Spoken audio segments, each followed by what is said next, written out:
I'm going to share with you a little bit about QR codes and a new feature that came out a few months ago that some of you might not be aware of is you can actually now remove background noise. And being an elementary teacher, this has been an absolute game changer in the classroom. No longer do students need to all be quiet or another student has to step out of the room to record.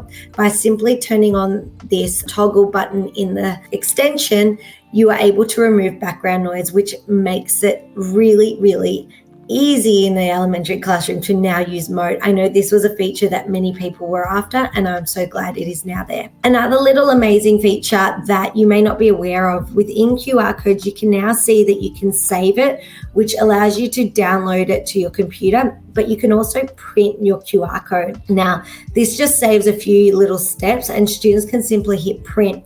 Another amazing thing is you can get these little portable printers these days off Amazon and a range of other places for like $20, $30, and they print stickers.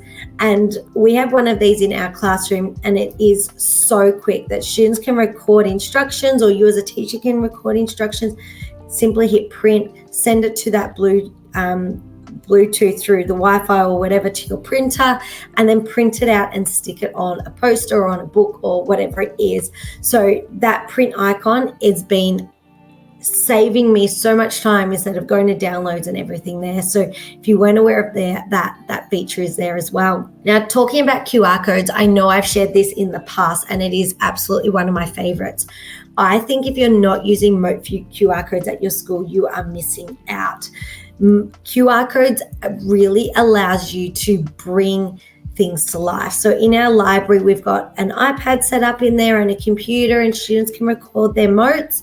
And then I simply pop their QR codes onto a bookmark. And now that they can simply print them, they can cut them out and add them to a bookmark and then stick them in a book. But within our library, we have book recommendations. This allows students to listen to other book recommendations from other peers and recommend books to each other. This has been amazing for students who are hesitant to read. You can also have students record themselves reading stories and pop them in the books for younger readers. I know our first year students, when they come in from lunch, they have a bit of quiet reading time, and some of them sometimes like a book being read to them. So they just simply go get a QR code, a book with a QR code on it, and they pop their headphones on, and the older students in the school have read and recorded some of these amazing stories that they love that they can just sit down and listen to.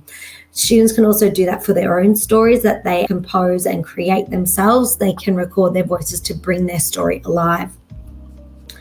This was a little project that my year twos did last semester, and they were looking at life cycles, and students created their own version of the Very Hungry Caterpillar, but for a different type of living thing, whether it was a plant or a turtle you can see, or a fish.